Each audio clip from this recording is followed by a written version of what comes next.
Sir sir हात दाखवायचा होता, मीडियाला हात दाखवायचा होता सर, मीडियाला हात दाखवा इथे इथे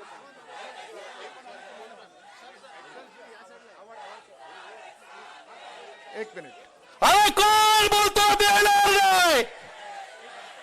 अरे कोण बोलतो देणार नाही? आज 25 जानेवारी आहे, उद्या 26 जानेवारी आहे. भारतीय घटनेचे शिल्पकार डॉक्टर बाबासाहेब आंबेडकर यांनी या देशाला प्रजासत्ताक दिलं, संविधान दिलं. 26 नोव्हेंबर 1949 ला देशाला घटना दिली आणि 26 जानेवारीला देशाने घटना स्वीकारली. या संविधानाचा एकच अर्थ होता की या संविधानाच्या माध्यमातून देशामध्ये लोकशाही आणली पाहिजे. पण लोकशाही आता गेली कुठे? या लोकशाहीला पायदळी तुडवण्याचं काम नरेंद्र मोदी सरकार करतंय आणि मोदी सरकारने देशामध्ये हुकुमशाही आणण्याचा प्रयत्न केलाय. त्याचा आपण या ठिकाणी निषेध करूया.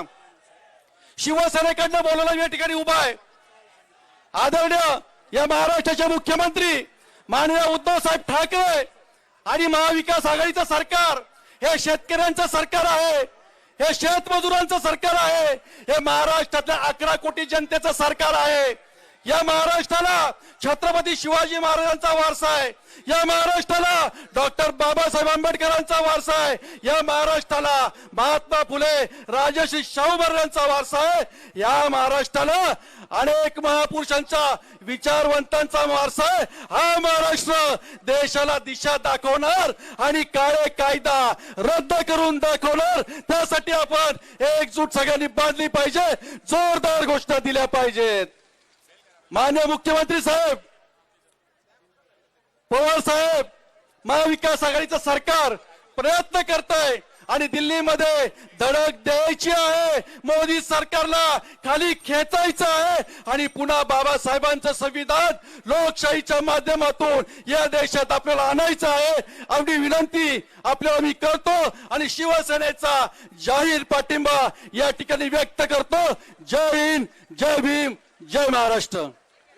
या ठिकाणी आपल्या स्टेजवरती अखिल भारतीय किसान सभेचे अध्यक्ष 8 वेळा खासदार निवडून आलेले आणि आता सरकार बरोबर ज्या फेऱ्या झाल्या किसानांच्या, शेतकऱ्यांच्या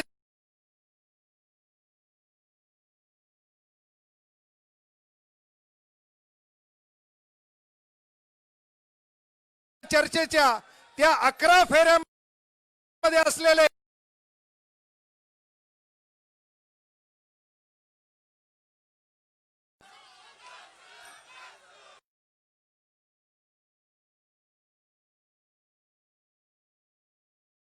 आपल्या सर्वांच्या जेवणाची व्यवस्था करणारे, आपल्या सर्वांची जेवणाची व्यवस्था करणारे गुरुसिंग सिबा दादर याचे प्रमुख रणधीर सिंग गिल यांचा सत्कार पवार साहेबांच्या हस्ते होईल अशी मी विनंती करतो.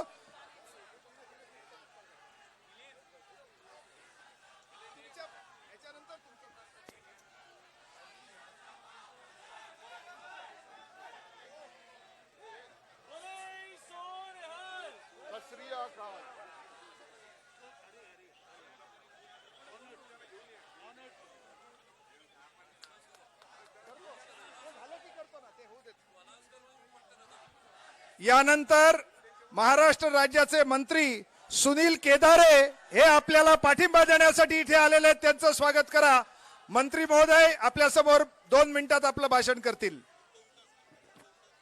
आदरणीय सन्माननीय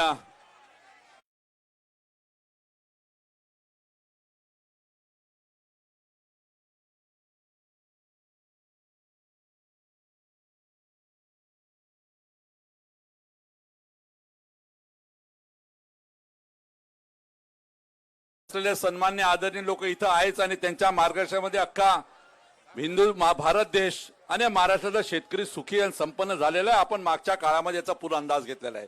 पण आज जी घटना डॉक्टर बाबासाहेब आंबेडकरांनी दिली त्या घटनेमध्ये नेहमी कायदे होत असताना लोक मागणी मागतात आणि लोकांच्या मागणीने अडचणी पाहून कायदे तयार होतात. मी केंद्र शासनाला एवढंच विचारतो, कुठल्या शेतकऱ्यानं किंवा त्याच्या शेतीमध्ये राबणाऱ्या त्या मजुरानं तुम्हाला कायदा बनवण्यासाठी मागणी केली होती? एक तरी मागणी आली होती तुमच्याकडे? सांगा. मागणी न करता तुम्ही कायदे तयार करता, हे कोणासाठी तयार करताय आम्हाला सांगितलं पाहिजे. आणि मी ते एवढेच म्हणेल की यावेळेस जात पात नका पाहू, पक्ष नका पाहू, विचारधारा नका पाहू, एकच पहा. या राज्यात देशातला शेतकरी उभा झालेला आहे आणि हा शेतकरी उभा झालेला आहे, शेतकरी मजूर उभा झालेला आहे. यावेळेस शेतकऱ्याची लढाई जिंकली पाहिजे, तरच येणाऱ्या दिवसामध्ये कुठला राजकीय पक्ष असो तो शेतकऱ्याच्या केसाला हात लावला, त्याच्या अंगावर काटे आले पाहिजे. अशा प्रकारची भूमिका आणि कार्य आपले त्या ठिकाणी जिम्मेदारी बसले. आणि म्हणून माझी विनंती आपल्याला आहे, पक्ष पाहू नका, जात पाहू नका, आपसातले योजना पहा, पण शेतकऱ्या उभारलेला आवाज मोडता कामा नये याची आपण सगळ्यांनी काळजी घेतली पाहिजे. आणि मी शेवटच्या म्हणून आपल्या गोष्टीचा आपल्या शब्दाला विराम देतो. मी असं म्हणेल की या देशामध्ये इथून एकच नारा लागलाय, जो किसान की बात करेगा वही देश पे राज करेगा, जो किसान की बात करेगा वही किसान देश पे राज करेगा. या नाऱ्याने आपल्याला पुढे जायचं आहे. एवढं म्हणतो आपल्या शब्दाला विराम देतो. जय हिंद महाराष्ट्र.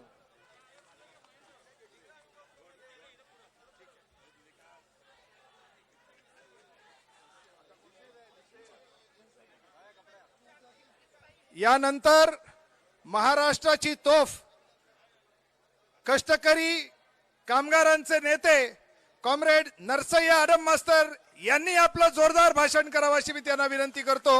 अर्थात वेळेची मर्यादा त्यांनाही माहिती आहेच.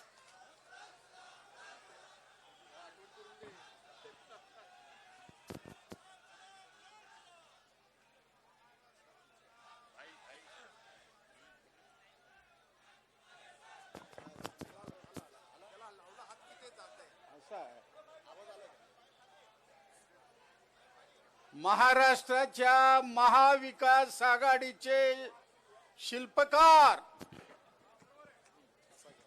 ज्यांनी जळगाव पासून नागपूर पर्यंत शेतकऱ्याकरता 1980 मध्ये माझ्या समक्ष दिंडी काढली, ते नामदार शरद पवार, महसूल मंत्री बाळासाहेब थोरात, या स्टेजवर असलेले सर्व मंत्री, आमदार आणि ज्यांनी शेतकऱ्याचा लढा जो केंद्र सरकारचा शेतकी मंत्री आहे तोमर, या तोमरला नाखीनं आणलेला आमचा हनन मौल्ला,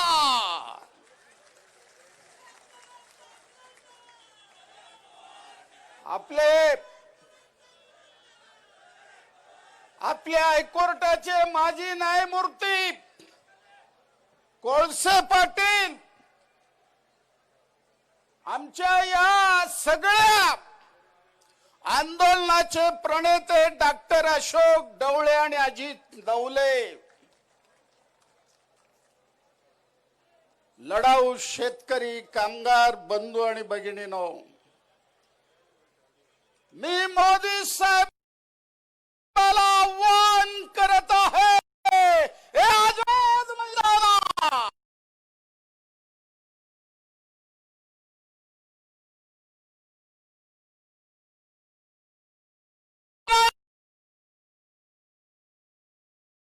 घोषणा मुंबईनं दिलं, संपूर्ण भारताने उचललेला. म्हणून या आझाद मैदानावर मोदी साहेबाला मी चॅलेंज देता, 1.5 वर्ष तहकूब करता. तुम्हाला सांगतो 1.5 वर्ष नाही, जन्मभर हा कायदा संपला पाहिजे. मोदी साहेब, आपण बारामतीला शरद पवारचा हात धरून हळू हळू नाचत गेलात.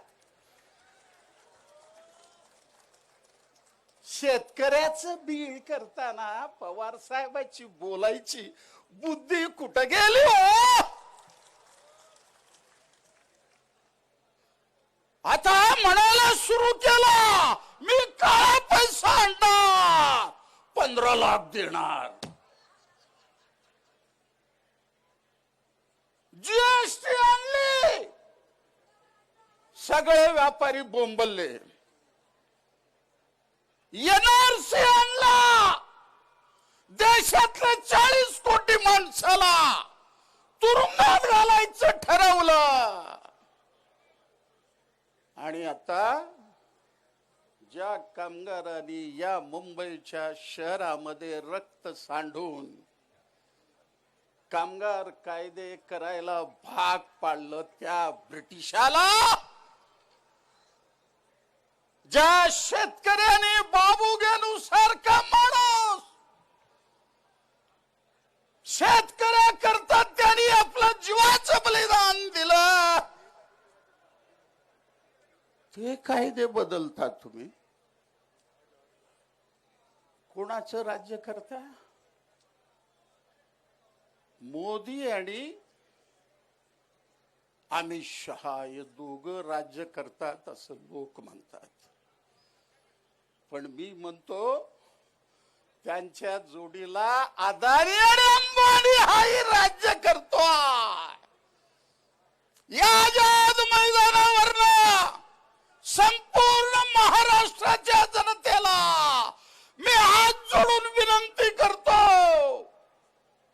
महात्मा गांधींना बहिष्काराचं शस्त्र उपस्थित केलं होतं, म्हणून महाराष्ट्र नव्हे संपूर्ण भारतातल्या जनतेला जिओचे कार्ड फेकून द्या, रिलायन्सचं पेट्रोल भरू नका, किरकोळ दुकानात जाऊ नका. मोदीला वाटू लागलं माझ्या हातामध्ये मिलिटरी आहे. अहो, ते मिलिटरीचे पोरं शेतकऱ्याच्या घरातले साहेब. एक बार सरदार जी बिगड़ गए तो देश का नक्शा बदल जाएगा.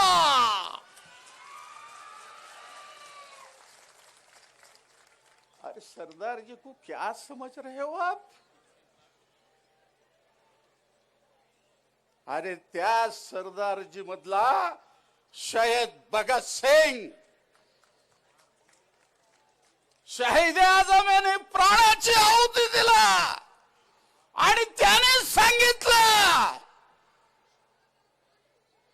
गोरे जाऊन काळे येतील पण परिस्थितीत बदल पडणार नाही.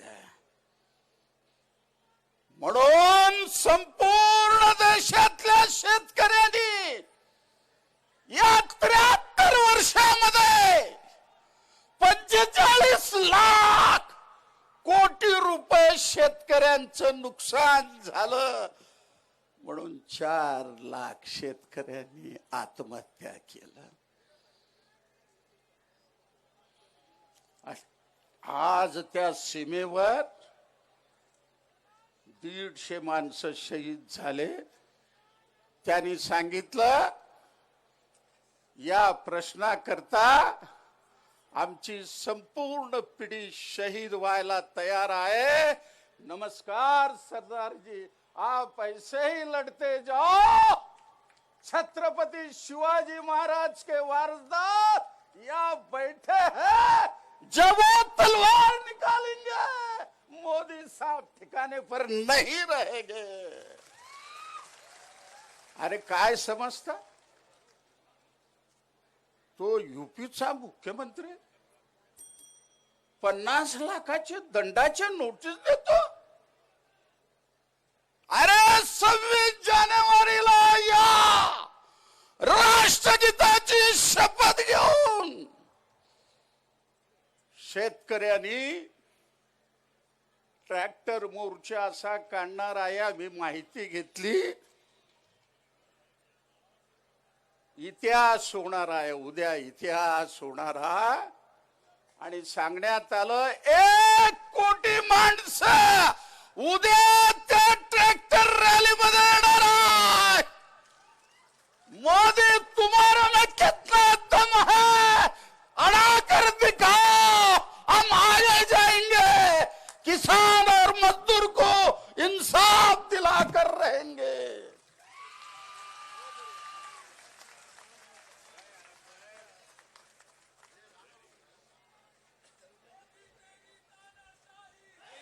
स्वागत करतोय आपण आपले मित्र चळवळीत नेहमी धडाडीने असणारे आमदार जितेंद्र आव्हाडजी यांचं स्वागत आहे, चरण सिंग सापराजी यांचं स्वागत आहे, काँग्रेसचे खासदार कुमार केतकर इथे आलेले आहेत त्यांचंही स्वागत आहे। यानंतर आता मुंबई काँग्रेसचे प्रमुख भाई जगताप हे आपल्या समोर 2 मिनिटात बोलतील।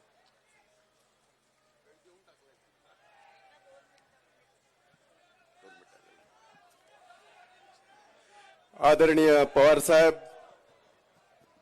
आदरणीय बाळासाहेब थोरातजी, मंचकावर उपस्थित सर्व मंत्री, सर्व आदरणीय या चळवळीशी ज्यांनी आयुष्यभर नाळ जोडलेले असे सगळे माझे दिग्गज सगळे नेते, आदरणीय मंच आणि माझ्या समोर हजारोच्या संख्येने उपस्थित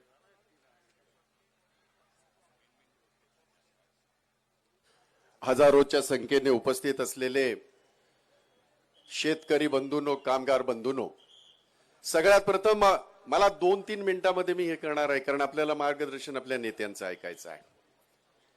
मी घोषणा देतो जी स्वातंत्र्याच्या पूर्वी सुद्धा होती, दुर्दैवाने या देशांच्या नागरिकांच्या माथी देशाला 73 वर्ष स्वातंत्र्य झाल्यानंतर सुद्धा हीच पाळी आले।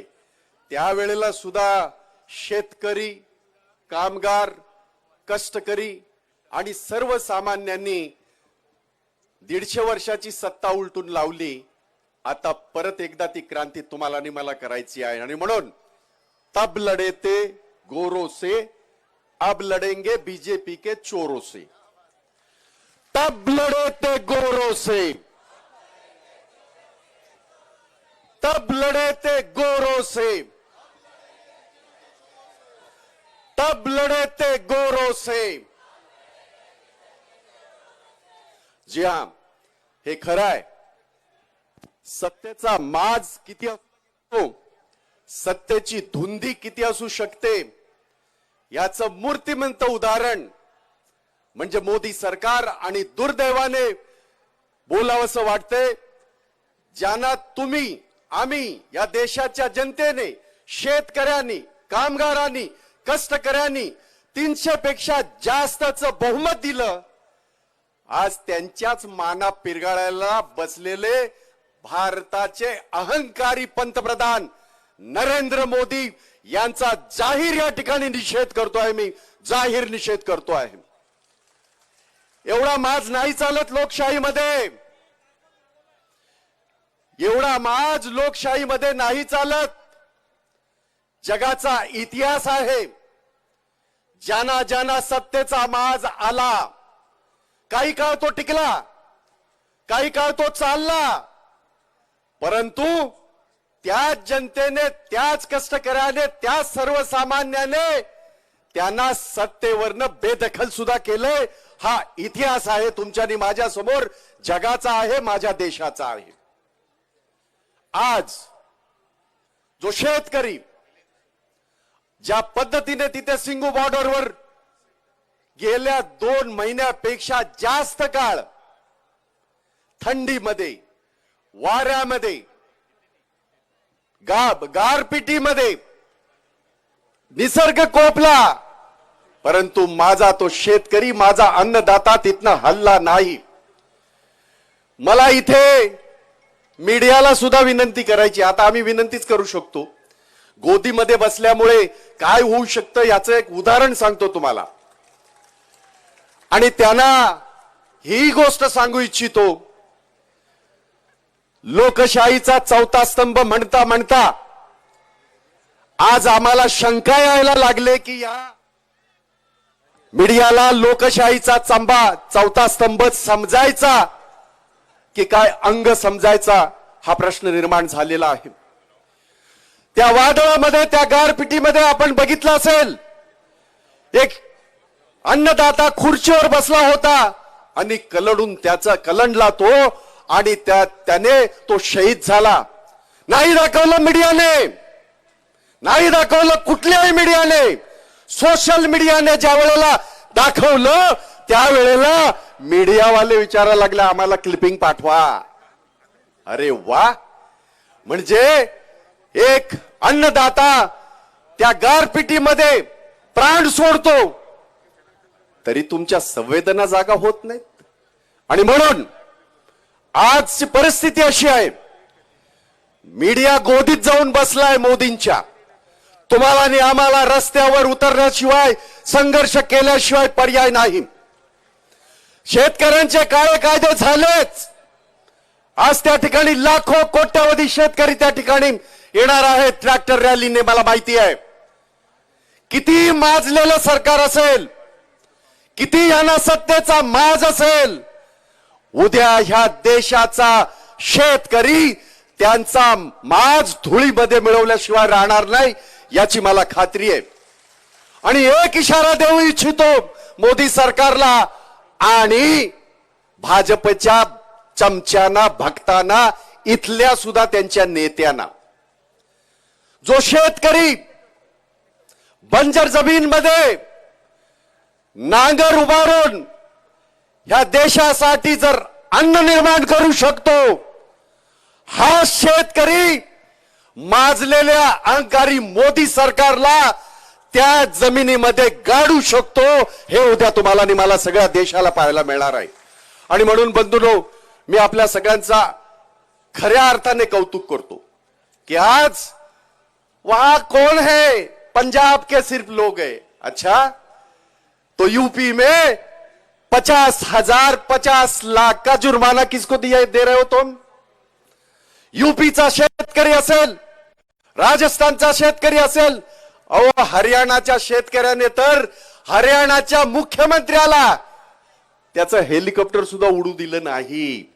ही ताकद आहेच शेतकऱ्याची, कष्टकऱ्याची.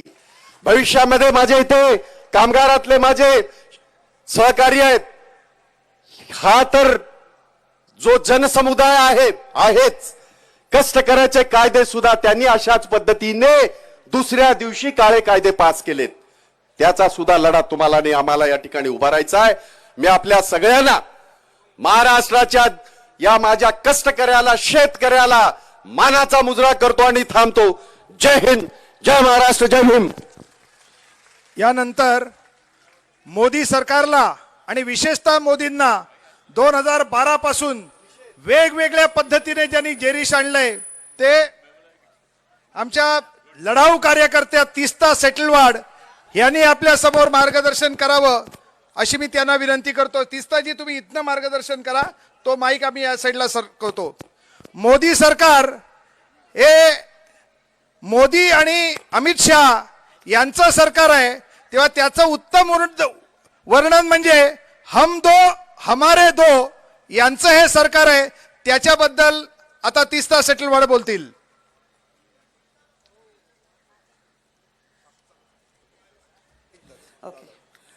हमारे सामने बैठे हुए बहनों और भाइयों, मंच पे बैठे हुए हमारे वरिष्ठ नेतागण, सबसे पहले हम यहाँ पे आज आजाद मैदान की क्रांतिकारी पृष्ठभूमि से, महाराष्ट्र की पुरोगामी मट्टी से हमारे किसान भाई बहनों को सलाम नमस्कार करते हैं. जो शहर में रहने वाले नागरिकों ने आंदोलन खड़ा करने की हिम्मत नहीं की, वो हमारे किसान बहन भाइयों ने दिल्ली के कड़क ठंड में 70 दिन से वो आंदोलन खड़ा करके ये सरकार को कटघरे में खड़ा कर दिया है. दोस्तों, एक साल हमारा बड़ा विचित्र साल गया है. कोरोना महामारी के वजह से आर्थिक व्यवस्था, सामाजिक व्यवस्था बहुत इधर उधर हो गई. जरूरत थी कि सरकार, कोई भी जिम्मेदार लोकतंत्र में सरकार ऐसे काल में लोगों के लिए नीतियां बनाए. मगर ये सरकार ने यही महामारी का जो काल है उसमें पहले कामगारों के खिलाफ कानून कामगारों के कानून जो थे वो रद्द करके इस तरह के कोड लाए कि कामगारों के हक खत्म हो, और बाद में सितंबर महीने में 3 कानून ऐसे पारित किए सदन और सांसद का अपमान करके। और मैं मानती हूं कि हमारे किसान बहन भाई जो आदिवासी भी हैं, जो दलित भी हैं, और आज यहाँ पे महाराष्ट्र के छोटे छोटे दूर दूर से जिले में आए हुए किसान बहन भाई जानते हैं कि जमीन को अपनी तरह से उगा करके जमीन पे कब्जा रखना, तभी आर्थिक परिस्थिति बदल सकती है। और यही महाराष्ट्र में गायरान जमीन के 2.5 लाख हेक्टेयर जब आंदोलन चला था 80 और 90 साल में, तो सरकार ने, उस वक्त की सरकार ने शरद पवार जी के पाठिंबे से पूरे नेतृत्व में उन्होंने 2.5 लाख गायरान जमीन दलित किसानों को दिलवाई है।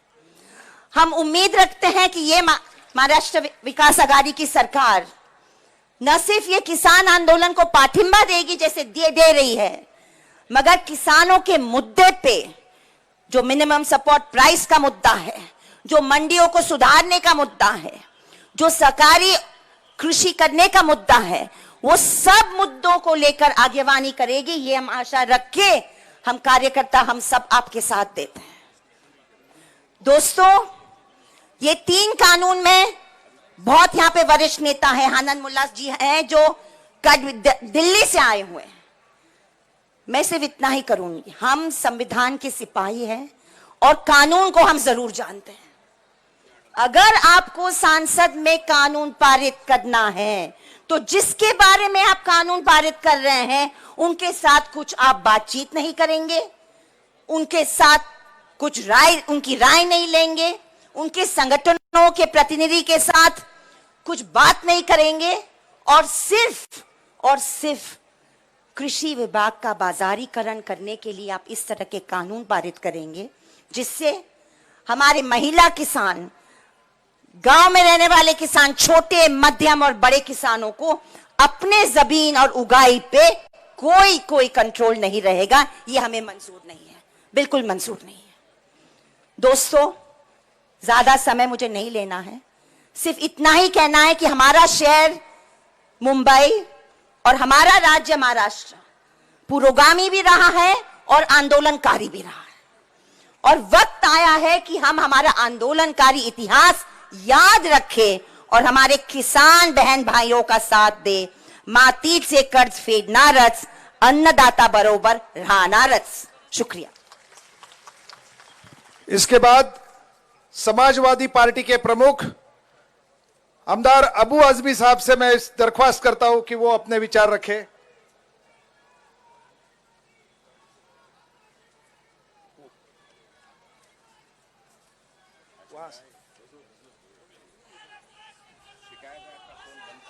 नहीं, ऐसा हो नहीं सकता।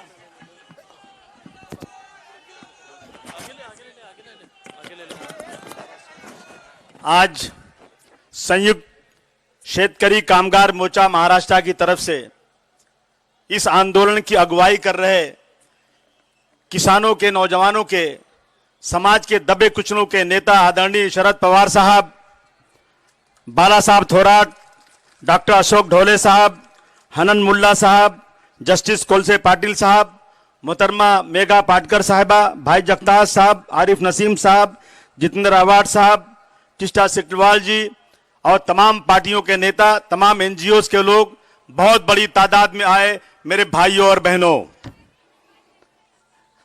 ये मोदी सरकार अहंकार हो गई, अहंकार। ये बिल्कुल हिटलर के रास्ते पर चल रही है।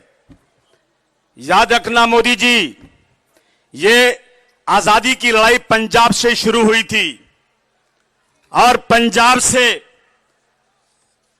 शहीद भगत सिंह को जब फांसी दी जा रही थी तो उन्होंने कहा मुझे फांसी मत दो, मुझे सड़क पर गोली मार दो। शहीद भगत सिंह अंग्रेजों के सामने घुटने नहीं टेके थे, सावरकर की तरह 7 बार माफी नहीं मांगी थी। याद रखना, ये पंजाब से जो हवा छुड़ी है ना, मोदी तुम्हें जलाकर राख कर देगी और तुम्हारा पता नहीं चलेगा इस देश के अंदर। आज किसान, शर्म नहीं आती? शर्म नहीं आती मोदी जी आपको? आज किसान आत्महत्या कर रहा है।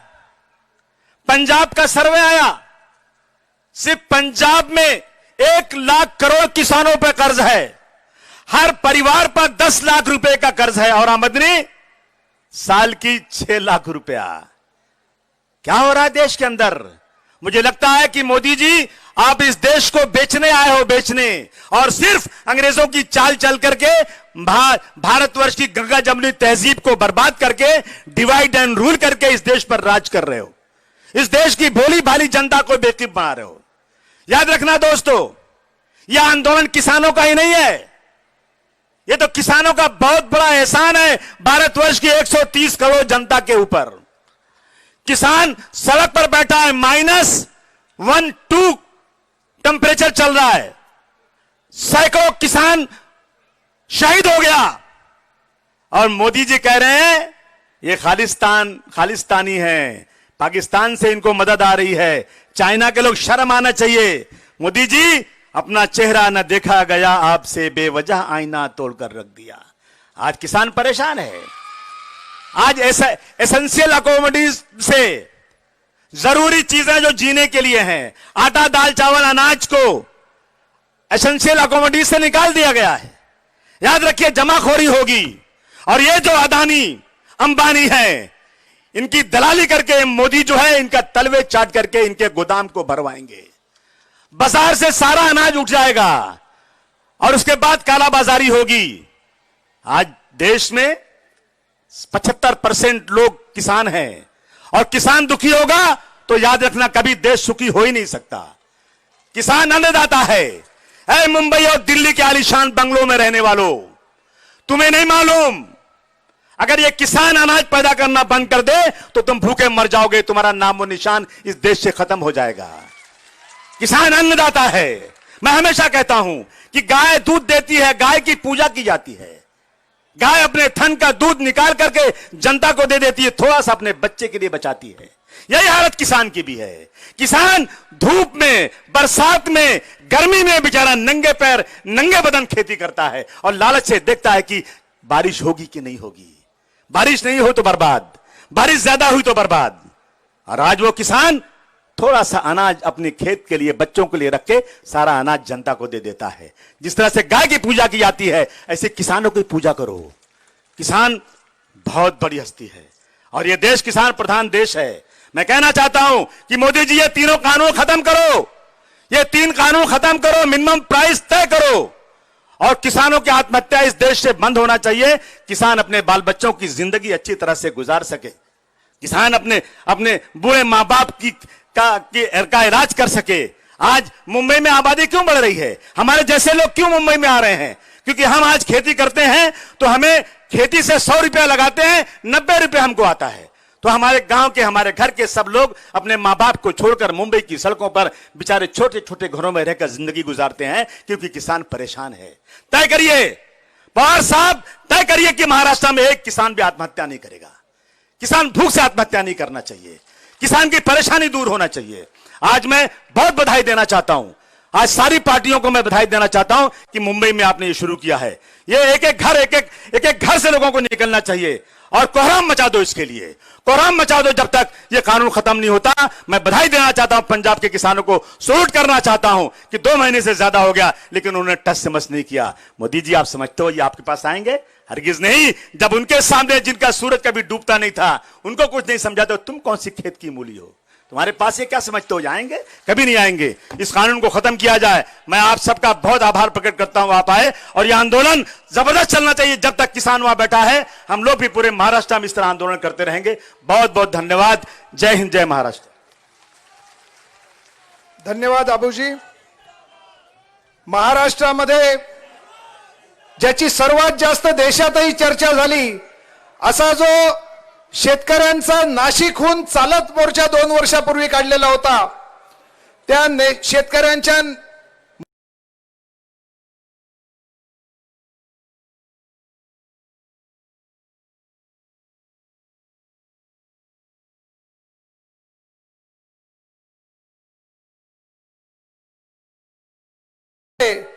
अखिल भारतीय किसान सभेचे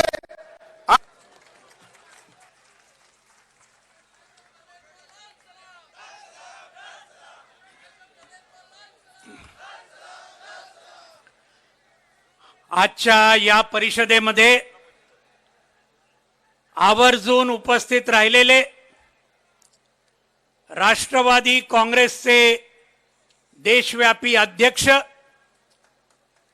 देशाचे माजी कृषी मंत्री, महाराष्ट्राचे माजी मुख्यमंत्री आणि महाविकास आघाडीचे प्रमुख शिल्पकार आदरणीय शरद पवार साहेब, अखिल भारतीय किसान सभेचे राष्ट्रीय महासचिव, 8 वेळेला लोकसभेचे खासदार राहिलेले आणि दिल्लीमध्ये गेले 2 महिने भाजपच्या सरकारबरोबर जी चर्चा चालू आहे त्याच्या सामूहिक नेतृत्वाचा भाग असलेले कॉम्रेड हनन मोल्ला, मंचावरील काँग्रेसचे प्रदेशाध्यक्ष आणि महाराष्ट्राचे महसूल मंत्री बाळासाहेब थोरात साहेब, या मंचावरचे मंत्रीजी डॉक्टर जितेंद्र आव्हाड, सुनील केदार, सर्वांची नावं घ्यायला वेळ मी घालवत नाही कारण वेळ अत्यंत कमी आहे, पण मंचावरचे सर्व सन्माननीय नेतेगण आणि या परिषदेसाठी महाराष्ट्राच्या कानाकोपऱ्यातून प्रचंड संख्येने आलेल्या माझ्या सर्व लढाऊ बंधू आणि भगिनींनो, सर्वप्रथम ज्या सर्व 100हून अधिक संघटनांनी एकत्र येऊन 12 जानेवारीला संयुक्त शेतकरी कामगार मोर्चा स्थापन केला आणि गेल्या 13 दिवसामध्ये सर्व सहकार्यांनी जे प्रचंड मेहनत घेतली, या 13 दिवसांमध्ये हजारांचा हा प्रचंड समुदाय या ठिकाणी आज इकट्ठा झालेला आहे. आपल्या सर्वांचं मनापासून अभिनंदन आणि संयुक्त शेतकरी कामगार मोर्चाच्या सर्व सहकारी नेत्यांचं अतिशय मोठं अभिनंदन मी करतो. मित्रांनो, आज या परिषदेमध्ये एक महाराष्ट्रामध्ये नवीन इतिहास घडलेला आहे. या मंचावर भारतीय जनता पार्टीला विरोध करणाऱ्या सर्व राजकीय शक्ती आणि सर्व सामाजिक शक्ती या एका मंचावर आलेल्या आहेत माझ्या मित्रांनो. आणि अशी एकजूट जर झाली, महाराष्ट्रामध्ये झालेलीच आहे, सर्व देशभर जर झाली आणि ती आपण करणार आहोत, नरेंद्र मोदी आणि अमित शहाचं सरकार हे गडगडल्याशिवाय राहणार नाही याचा आम्हाला संपूर्ण विश्वास आहे. आज जे शेतकऱ्यांचं अभूतपूर्व आणि ऐतिहासिक आंदोलन दिल्लीमध्ये सुरू आहे, त्या आंदोलनाला उद्या 2 महिने पूर्ण होतील. 26 नोव्हेंबरला संविधान दिनाच्या दिवशी हे आंदोलन दिल्लीला सुरू झालं. उद्या 26 जानेवारी प्रजासत्ताक दिन आहे. या 2 महिन्यात मोदी सरकारने या आंदोलनाला काय करायचं ठेवलं? टिअर गॅस वापरला, त्या ठिकाणी वॉटर कॅननचा उपयोग केला, हायवे खणून ठेवले, शेकडो लोकांना अटक केली, पण तरी सुद्धा पंजाबचे, हरियाणाचे, उत्तराखंड, उत्तर प्रदेश, मध्य प्रदेश आणि राजस्थानचे लाखो शेतकरी हे त्या ठिकाणी दिल्लीच्या बॉर्डरवर या सगळ्या दडपशाहीला तोंड देऊन गेले 2 महिने त्या ठिकाणी ठाण मांडून बसलेले आहेत. 150 हुतात्मे झाले या गेल्या 2 महिन्यामध्ये. 150 शेतकरी हे त्या ठिकाणी मृत्युमुखी पडले. पण या मोदी आणि शहांच्या सरकारला कुठलंही देणं घेणं नाहीये. या त्यांच्या संपूर्णपणे असंवेदनशीलतेचा या ठिकाणी आपण सर्वजण अत्यंत जळजळीत असा निषेध या ठिकाणी आपण करतोय. मित्रांनो, हे कायदे शेतकरी विरोधी तर आहेतच, पण केवळ शेतकरी विरोधी नाहीत. हे सगळ्या जनतेच्या विरोधातले कायदे आहेत. 5 वर्षापूर्वी याच मोदी सरकारने शांताकुमार समिती नेमलेली होती आणि तिने 2015 मध्ये आपला अहवाल सादर केला.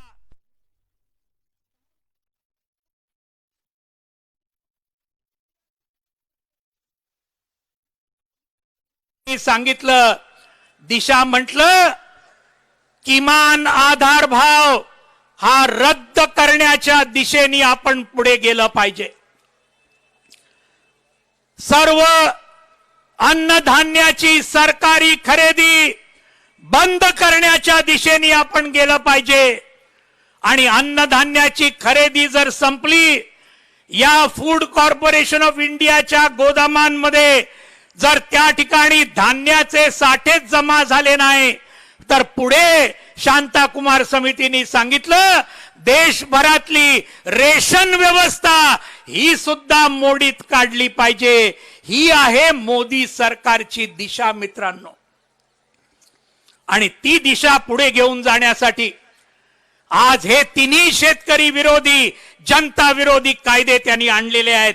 ही गोष्ट आपण सर्वांनी अजिबात विसरता कामा नये. कामगार विरोधी श्रम संहिता यांनी आणल्या. संबंध कामगार वर्गाला ठेचून काढण्यासाठी, म्हणजे जे 2-3 वर्ग या देशातली संपत्ती तयार करतात, शेतकरी, शेतमजूर आणि कामगार, यांना या सरकारने आज लक्ष केलेलं आहे, त्यांना टार्गेट केलेलं आहे. हे तिन्ही वर्ग आणि त्याच्याबरोबरच्या आमच्या सर्व विद्यार्थी, युवक, महिला, सर्व जाती धर्माच्या जर एकत्र आल्या तर या सरकारला जबरदस्त टार्गेट केल्याशिवाय आम्ही राहणार नाही, हे आम्हाला या ठिकाणी सांगायचं आहे. मित्रांनो, हे सगळं कशासाठी चाललेलं आहे? कशासाठी चाललेलं आहे? कोणासाठी चाललेलं आहे? काही वर्षापूर्वी कुटुंब नियोजनाची घोषणा आपल्याला आठवत असेल. काय घोषणा होती? हम दो हमारे दो. आठवतं का? हम दो हमारे दो. गेल्या 6 वर्षामध्ये आज हीच घोषणा चाललेली आहे मोदी सरकारची. हम दो कोण? नरेंद्र मोदी आणि अमित शहा. आणि हमारे दो कोण? मुकेश अंबानी आणि गौतम अदानी. अशा तऱ्हेचं हम दो हमारे दो हे आज या संबंध देशामध्ये मित्रांनो चालू आहे. आणि म्हणून हा लढा 1% अंबानी, अदानी आणि बाकी विदेशी मोठमोठे भांडवलदार, पेप्सिको सारख्या कंपन्या, कारगिल सारख्या कंपन्या, त्याचबरोबर मोन्सॅन्टो सारख्या कंपन्या आणि अर्थातच अंबानी, अदानी आणि बाकी त्यांचे दोस्त, या 1% विरुद्ध आपण सगळे 99% जनतेची ही लढाई आहे. आणि ती लढाई 99% जनता जर उठली तर ती जिंकल्याशिवाय आपण राहणार नाही. ही काळ्या दगडावरची रेघ आहे. आज मित्रांनो, या संबंध धोरणांमुळे 4 लाख शेतकऱ्यांनी गेल्या 25 वर्षात आत्महत्या केल्या. दुर्दैवाने महाराष्ट्र 1 नंबरच्या क्रमांकावर आहे. गेल्या 6 वर्षात आत्महत्यांची संख्या 50% वाढली भाजपच्या सरकारच्या काळामध्ये. आदिवासी भागातले लाखो लहान मुलं आणि मुली कुपोषणामुळे उपासमारीमुळे दरवर्षी मरण पावतायत. अमरावतीच्या मेळघाट धारणीमध्ये, चंद्रपूर गडचिरोलीमध्ये, नंदुरबारमध्ये, पालघर आणि नाशिकमध्ये या अनेक घटना आपल्याला माहिती आहेत. हे या नवउदारवादी धोरणांचे परिणाम आहेत माझ्या मित्रांनो. आणि म्हणून आज मोदी सरकारने हा संपूर्ण देशच विकायला काढलेला आहे. काय सोडलेला आहे? रेल्वे विकायला काढली, विमानतळ विकायला काढली, विमान सेवा विकायला काढल्या, टेलिकॉम विकायला काढलं, शिक्षण विकायला काढलं, आरोग्य व्यवस्था विकायला काढली, बँका विकायला काढल्या, विमा धंदा विकायला काढला, सगळं विकायला काढलं. राहिलं होतं फक्त शेती आणि आपली जमीन. आता या 3 कायद्यांमध्ये शेतीवर आणि आपल्या जमिनीवर यांचा डोळा आहे आणि ते सुद्धा आता विकायला त्यांनी काढलेला आहे. याच्या विरोधामध्ये सबंध महाराष्ट्राची स्वाभिमानी जनता, छत्रपती शिवाजी महाराजांचे मावळे, महात्मा ज्योतिबा फुले, सावित्रीबाई फुले, शाहू महाराज, डॉक्टर बाबासाहेब आंबेडकर, हा जो जबरदस्त वारसा सांगणारे, हा देश विकण्याचं कारस्थान हे धुळीला मिळवल्याशिवाय राहणार नाहीत. हा आमचा या ठिकाणी स्पष्टपणे म्हणणं आहे. आज या ठिकाणी देशभर हा शेतकऱ्यांचा आणि कामगारांचा संघर्ष प्रचंड व्यापक आणि तीव्र आपल्याला करावा लागेल. गावागावात या कायद्यांचे परिणाम काय होतील हे आपल्याला जाऊन सांगावं लागेल. शहरातल्या वस्ती वस्तीमध्ये हे सगळं आपल्याला घेऊन जावं लागेल. हे जर केलं तर येणारा विजय हा आपलाच आहे, याच्याबद्दल शंका नाही मित्रांनो. आता उद्याच्या दिवशी प्रचंड ट्रॅक्टर परेड दिल्लीला होणार आहे. 1 लाख ट्रॅक्टर आणि 10 लाख शेतकरी उद्या दिल्लीच्या रस्त्यावरून कधीही स्वातंत्र्यानंतर एवढा प्रचंड असा एल्गार या देशाने कधी बघितलेला नाही. तो उद्या दिल्लीमध्ये आपण पाहणार आहोत. गेल्या 4 दिवसामध्ये सबंध देश पेटलेला आहे. जसा आज महाराष्ट्राचं चित्र आपण बघतोय गेले 2-3 दिवस, सगळ्या राज्यांमध्ये अशा तऱ्हेची जबरदस्त तयारी सुरू आहे. आणि अशी तयारी जर आपण वाढवली तर मी आपल्याला सांगतो, या परिषदेतून आपण परत जाणार आहोत. ही मोहीम आणखीन जबरदस्त प्रमाणात आपल्याला घेऊन जायची आहे, खेड्यापाड्यांमध्ये, वस्ती वस्तीमध्ये. आणि त्याच्यानंतर हा विजय या जनतेचाच होईल. आज या मूडभर 1% लोकांचा होणार नाही, भाजप RSSचा होणार नाही. त्यांच्या विरोधात असलेल्या सर्व शक्ती ज्या या मंचावर एकजुटीने आलेल्या आहेत, आपल्या सर्वांचा विजय हा साध्य केल्याशिवाय आपण राहणार नाही. आणि त्यासाठी अत्यंत प्रसिद्ध शायर फैज अहमद फैज यांच्या 4 ओळींनी माझं भाषण संपवणार आहे. फैज अहमद फैज अतिशय मोठे क्रांतिकारक शायर काय म्हणाले? म्हणाले, यूं ही हमेशा उलझती रही, यूं ही हमेशा उलझती रही जुल्म से खल्क. जनता जुल्मांच्या विरोधात अशीच नेहमी लढत राहिलेली आहे. यूं ही हमेशा उलझती रही जुल्म से खल्क, न उनकी रस्म नहीं है न अपनी रीत नहीं. पुढे ते म्हणतात, यूं ही हमेशा खिलाए हैं हमने आग में फूल, यूं ही हमेशा खिलाए हैं हमने आग में फूल, न उनकी हार नहीं है न अपनी जीत नहीं. हा जो संदेश फैज अहमद फैजनी दिला तो आपल्याला सगळ्या देशभर विजयाकडे, प्रचंड निर्धाराने आणि आत्मविश्वासाने आपल्याला पुढे जायचंय. आपण ते कराल असं आवाहन करतो. आपल्या सर्वांचं पुन्हा एकदा अभिनंदन आणि क्रांतिकारी सलाम करून मी माझं भाषण संपवतो. धन्यवाद. जोरदार घोषणा देऊया. शेतकरी कामगार एकजुटीचा. जोरदार. शेतकरी कामगार एकजुटीचा. शेतकरी कामगार एकजुटीचा. इन्किलाब. इन्किलाब. धन्यवाद साथियों. यानंतर रायगड जिल्ह्यामध्ये लालबावटा फडकवत ठेवणारे आमदार जयंत पाटील आपल्याला मार्गदर्शन करतील. या देशाचे शेतकऱ्यांचे नेते आदरणीय पवार साहेब, कॉम्रेड मुल्ला, आदरणीय व्यासपीठ आणि मित्र, मोदी सरकारने आणलेल्या 3 कायद्यांच्या, काळ्या कायद्यांच्या विरुद्ध जे देशभर आंदोलन चालू आहे, विशेषतः या आंदोलनामध्ये पंजाबच्या शेतकऱ्यांनी जी भूमिका घेतली, ताटर भूमिका घेतली आणि गेली 60 दिवस थंडी, पावसात, उन्हात हे आंदोलन आज मोदी सरकारच्या विरुद्ध रस्त्यावर बसलेले आहे. त्यांना लाल सलाम करण्यासाठी आम्ही डाव्या आघाडीचे सगळे कार्यकर्ते या ठिकाणी मुद्दाम या ठिकाणी आलेलो आहोत. 2च मागण्या मी या ठिकाणी करणार आहे. पवार साहेबांनी आयुष्यभर शेतकऱ्यांसाठी काम केलेलं आहे. नुसतं काम केलं नाही तर वेगवेगळ्या कायद्यामध्ये त्यांनी बदल सुद्धा केलेला आहे.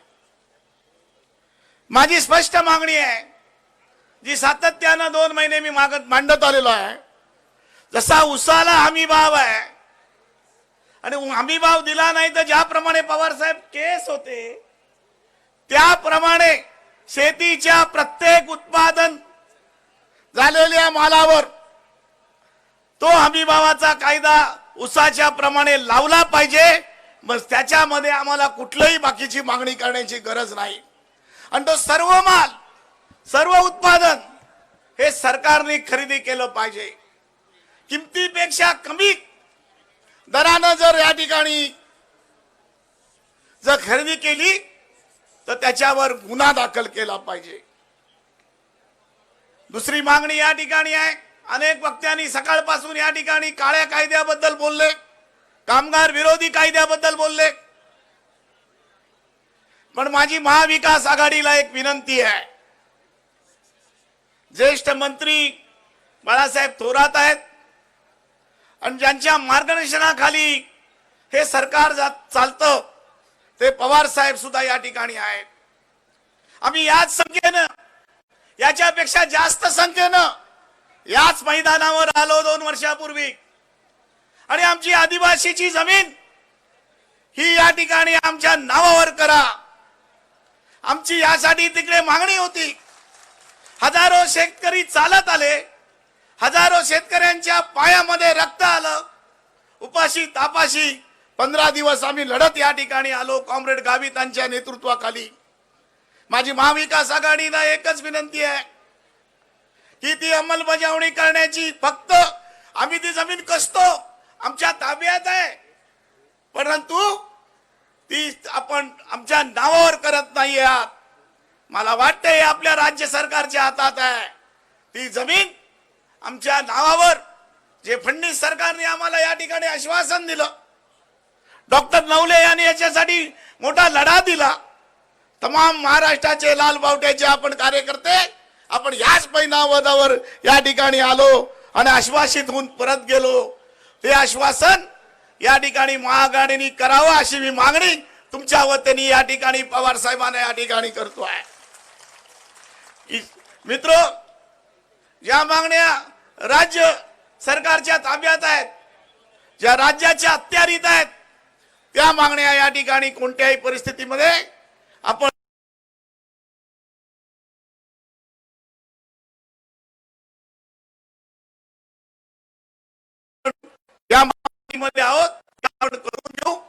मी निश्चितपणे या ठिकाणी विशेषतः नाशिकच्या शेतकऱ्यांना या ठिकाणी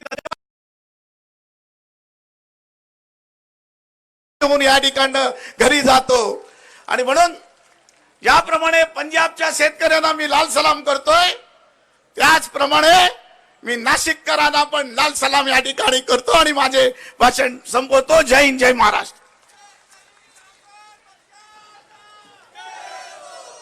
शेती प्रश्न, भूक आणि सर्वसामान्यांचं जीवन या प्रश्नावर गेली 35 वर्षे ज्यांनी महाराष्ट्रात आणि देशात आणि परदेशातही वेगवेगळ्या ठिकाणी अभ्यास केलेला आहे आणि प्रबोधन केलेलं आहे असे कॉम्रेड पी साईनाथ यांनी आपल्याला संबोधन करावं.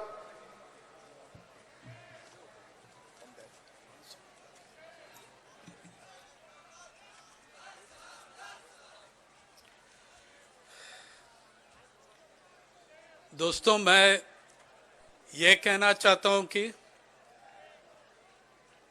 मेरे जीवन काल में जो अभी संघर्ष चल रहा है किसान वर्ग का, कॉरपोरेट वर्ग के खिलाफ, ये 3 कानून के खिलाफ, सिर्फ दिल्ली में नहीं पूरा देश में मेरे जीवन काल में ये सबसे बड़ा लोकतांत्रिक शांतिपूर्ण किसान संघर्ष है. इससे बड़ा मैंने देखा नहीं. और अभी भी सरकार, केंद्रीय सरकार, उनका गोदी मीडिया और उनकी सरकार का बुद्धिजीवी दलाल कह रहा है कि ये पंजाब का मुद्दा है, हरियाणा का है, बाकी देश में कुछ नहीं है. अरे यहां कौन बैठा है? हजारों लोग पंजाब से, क्या हरियाणा से नहीं, महाराष्ट्र से. और ये पहली बार नहीं है कि महाराष्ट्र का किसान और महाराष्ट्र का मजदूर सड़क पे आ रहा है किसान विरुद्ध आर्थिक नीतियां के खिलाफ. यही 2018 मार्च में आप जैसे 40,000 किसान नासिक से मुंबई आया, पैदल चल के नासिक से मुंबई आया 182 किलोमीटर. और उनका मांगी क्या था? वही स्वामीनाथन रिपोर्ट को लागू करो, किसान विरुद्ध आर्थिक नीतियां वापस लो. फिर नवंबर, उसी साल 2018 नवंबर में 2 लाख तक किसान पहुंच गया पार्लियामेंट के बाहर. वहां भी हजारों किसान था महाराष्ट्र से. इस बार भी 2000 महाराष्ट्र का किसान सिर्फ नासिक से 2000 गया, सिंगू, शाहजहांपुर, गाजीपुर, और आज यहां बैठे हैं आप लोग. तो ये सिर्फ पंजाब और हरियाणा की बात नहीं है. देखिए इस शामियाना जिसके अंदर हम बैठ रहे हैं, कौन बनाया इस शामियाना? ज्यादा से ज्यादा उत्तर प्रदेश से प्रवासी मजदूर इसको बनाया 3 दिन में. उत्तर प्रदेश का प्रवासी मजदूर जो उत्तर प्रदेश में वो किसान है, यहां मजदूर.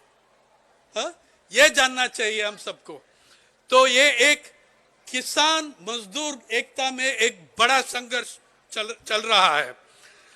अभी भी देखिए ये कानून सिर्फ किसान वर्ग के खिलाफ नहीं है, हर नागरिक के खिलाफ है. क्यों? आप 2 पॉइंट देखिए. एक तो अगर ये कानून इंप्लीमेंट हो जाए, हम ये देश का सार्वजनिक वितरण प्रणाली पीडीएस खत्म हो जाएगा. वो सिर्फ किसान के ऊपर असर नहीं पड़ेगा, हर नागरिक को इफेक्ट होगा, हर नागरिक को नुकसान पहुंचेगा. दूसरी बात, आप पढ़ लीजिए ये कानून, उसमें 4 सेक्शन है. एक तो एपीएमसी का कानून में सेक्शन 13 और सेक्शन 15 और कॉन्ट्रैक्ट फार्मिंग के कानून में सेक्शन 18 और सेक्शन 19. हर नागरिक का कानूनी अधिकार खत्म कर देते हैं। अगर आपको कुछ चीटिंग हुआ, अगर व्यापार ने आपको चीट कर दिया, अगर अंबानी अदानी ने आपको चीटिंग करेगा, आप कोर्ट में नहीं जा सकते हैं। इस कानून के प्रकार आप कोर्ट में नहीं जा सकते हैं। These laws bar the jurisdiction of civil courts. तो सेक्शन 19, वो दूसरा एक्ट में सेक्शन 19 क्या कहते हैं? आप कोर्ट में नहीं जा सकते हैं, ना केंद्रीय सरकार के खिलाफ, न राज्य सरकार के खिलाफ, न किसी भी अफसर, केंद्रीय सरकार का अफसर, न राज्य सरकार का अफसर, या वगैरह वगैरह जो एनी अदर पर्सन्स। वो एनी अदर पर्सन्स कौन है? अंबानी अडानी है, वो ही है। आपका पूरा कानूनी अधिकार खत्म कर दिया इन तीनों कानून में। तो मैं समझता हूं कि जो सिंगू पे बैठा है, शाहजहांपुर पे बैठा है, जो गाजीपुर में बैठा है, टीकरी में बैठा है, वो सिर्फ किसान वर्ग के लिए लड़ाई नहीं कर रहा है, इस देश का हर नागरिक के लिए लड़ाई कर रहा है। और हम सब क्यों आए हैं यहां? क्यों आया है? उनको साथ देने के लिए आया है वो तो। और देखिए केंद्रीय सरकार क्या क्या कर चुका है पिछले 1-2 महीने में। अभी लाखों लोग बैठा है 2 महीने, लाखों लोग बैठा है 2 महीने दिल्ली की बॉर्डर पर। पहले बोल दिया कि ये 5-10 दिन में वापस जाएगा घर में, उसको इग्नोर करो। फिर बताया आप सब घर जाइए, हम बात करेंगे। फिर वो नहीं हुआ। फिर बताया देखो आपने 14-15 मुद्दा उठाया इस कानून के खिलाफ, उसमें से हम 12-13 मुद्दे पे अमेंडमेंट लाएंगे कानून पे। अरे आप खुद मान रहे हो कि 90% कानून आप बदलना चाहते हैं। अगर आप 90% कानून बदलना चाहते हैं, आप भी मान रहा है कि यह कानून बकवास है। फिर उसके बाद सुप्रीम कोर्ट के थ्रू एक कमिटी बनाया, बड़ा कमिटी, 4 मेंबर कमिटी, जिसमें पहले मीटिंग से पहले एक मेंबर इस्तीफा दे दिया, भूपिंदर सिंह मान। क्यों इस्तीफा दिया? उसका खुद उनका ही संगठन बीकेयू मान उसको एक्सपेल कर दिया। बताया आप किसान के साथ नहीं है, आप सरकार के साथ हो, आप कॉर्पोरेट जगत के साथ है, और उसको एक्सपेल कर दिया। फिर बोल रहे हैं कि फिर सरकार, केंद्रीय सरकार ने कहा हां हम 1.5 साल तक ये कानून लागू नहीं करेंगे। फिर 2 साल बताया, अभी 3 साल बता रहे हैं। देखिए ये कमिटी अगर कमिटी चाहिए तो स्वामीनाथन कमेटी का रिपोर्ट क्यों नहीं लागू करते हैं? 15 साल बैठा है पार्लियामेंट में और अब तक कोई एक दिन का डिस्कशन नहीं है। मैं सिर्फ इतना कहना चाहता हूं नेशन की फार्मर्स की ओर से और मेरे ओर से, 2 डिमांड होना चाहिए, 2 मांगे होना चाहिए।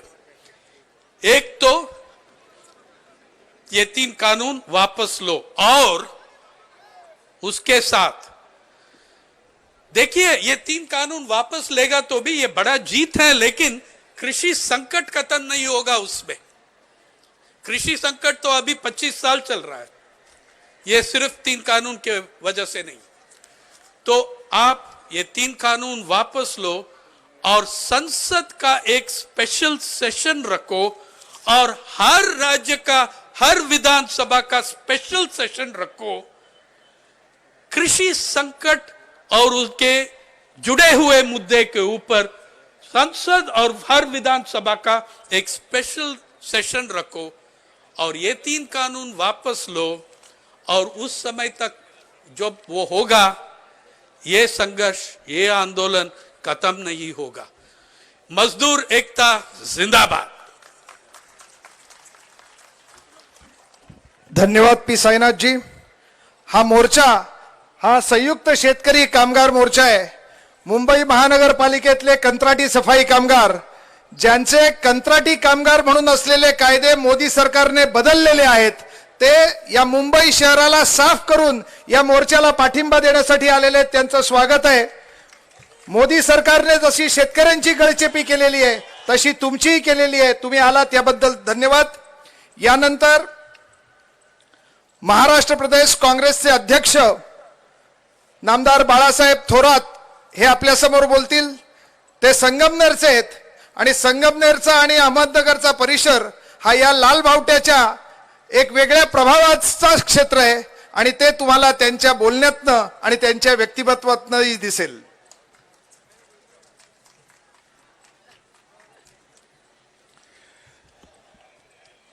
आजच्या अभूतपूर्व आंदोलनासाठी उपस्थित असलेले आदरणीय शरदचंद्रजी पवार साहेब, ऑल इंडिया किसान सभेचे अध्यक्ष आदरणीय अशोकरावजी ढवळे, एक ज्येष्ठ लाल तारा नरसय्या आडम आणि उगवता लाल तारा जो आमच्या जिल्ह्यातला आहे, ज्याचा अभिमान आम्हाला आहे, असे डॉक्टर अजित नवले,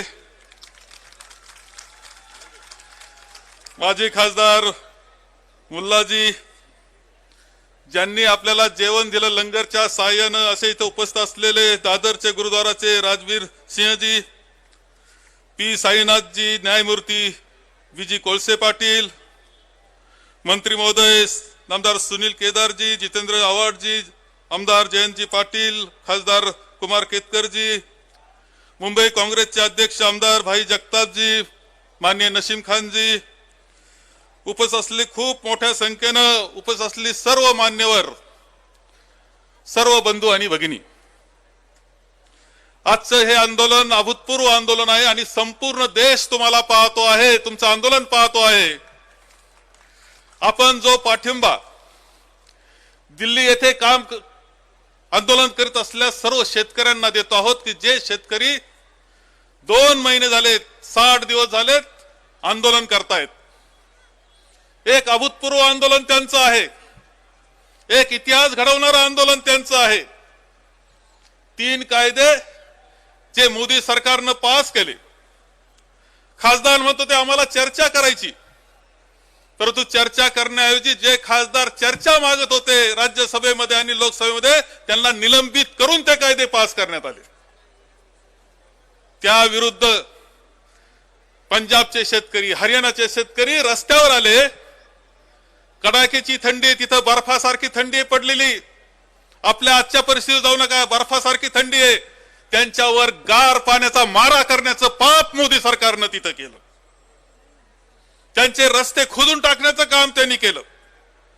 ते शेतकरी हटलेले नाही, उलट नव्या जोमानं ते संपूर्ण दिल्लीला घेराव काढून लाखो शेतकरी आज बसलेले आहेत. आणि उद्या ते एक अभूतपूर्व रॅली, दिल्लीमध्ये कधी दिसत नव्हती अशी ट्रॅक्टरची रॅली, शेतकऱ्यांची रॅली दिल्लीमध्ये तुम्हाला पाहायला मिळणार आहे. हे शेतकऱ्याचा एल्गार आहे, आपल्या सर्वांचा एल्गार आहे, लक्षात ठेवलं पाहिजे. आज प्रत्येक शेतकऱ्याच्या घरामध्ये चर्चा चाललेली आहे कायद्यांची. एक कायदे कदाचित ते आपल्याला हरियाणा पंजाब दिसतंय, आधारभूत किंमत जाणार आहे, आधारभूत किंमत राहणार नाही आणि स्वस्त धान्याचे दुकानही राहणार नाही. हे 3 कायदे केले गेले, ते भांडवलदारांकरता केले गेलेले आहेत, साठेबाजांकरता केले गेलेले आहेत, नफेखोरांकरता केले गेलेले आहेत आणि ते रद्द झाले पाहिजे. हा आपल्या सगळ्यांची मागणी, आपल्या सगळ्यांचा एल्गार या निमित्तानं आहे. कायदे केले, 3 कायदे कोणती चर्चा न करता पास करण्यात आले आणि त्या कायद्याप्रमाणे बाजार समित्या ज्या आहेत त्या सगळ्या बाजार समित्या आता रद्द होऊन जाणार, बरखास्त होणार आणि व्यापारी धनदांडगे, हजारो कोटीचे मालक असणारे व्यापारी शेतकऱ्याकडे जाणार, स्वस्तामध्ये माल खरेदी करणार, त्याचा साठा करणार आणि टंचाई करून महागाना शहरात सुद्धा विकणार. कदाचित शहरातल्या जनतेला वाटत असेल की फक्त शेतकऱ्याचं आंदोलन आहे, शेतकऱ्याला त्रास, शेतकऱ्याला नाही, तुम्हाला सुद्धा महागाना शेतीमाल घ्यावा लागणार आहे, हे सुद्धा विसरू नका तुम्ही.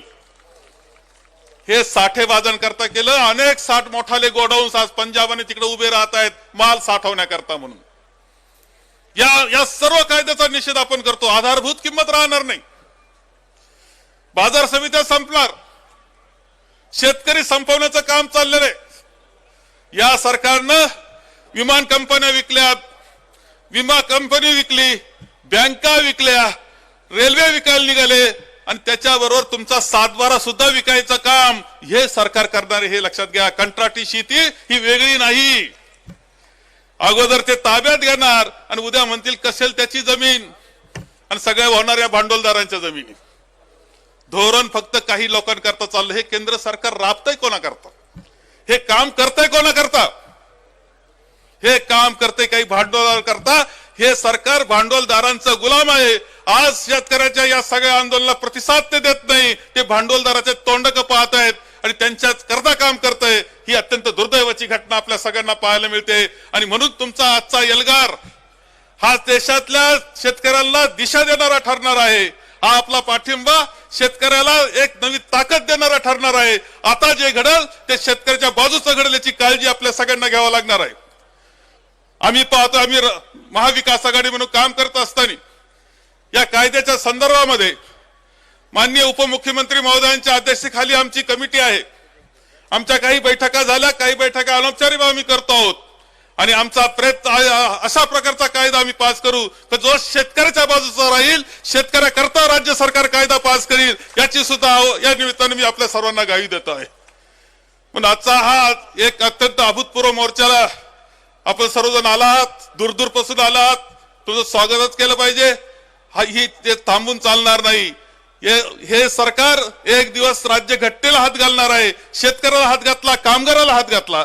कामगाराचे कायदे सुद्धा पहिले बरखास्त करून नवे कायदे करण्यात आले. या सरकारला कोसळल्याशिवाय, नेस्तनाबूद केल्याशिवाय आपण थांबणार नाही असं या निमित्तानं आपण ग्वाही देऊया. मी आपल्या सर्वांचं पुन्हा स्वागत करतो आणि माझे 2 शब्द संपवतो.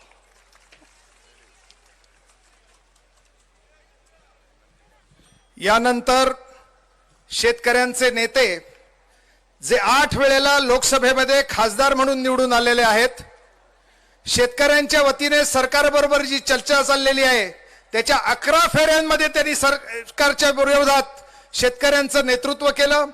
अखिल भारतीय किसान सभेचे राष्ट्रीय सचिव, जनरल सेक्रेटरी, माजी खासदार कॉम्रेड हन्नन मुल्ला यांनी मार्गदर्शन करावं अशी मी त्यांना विनंती करतो.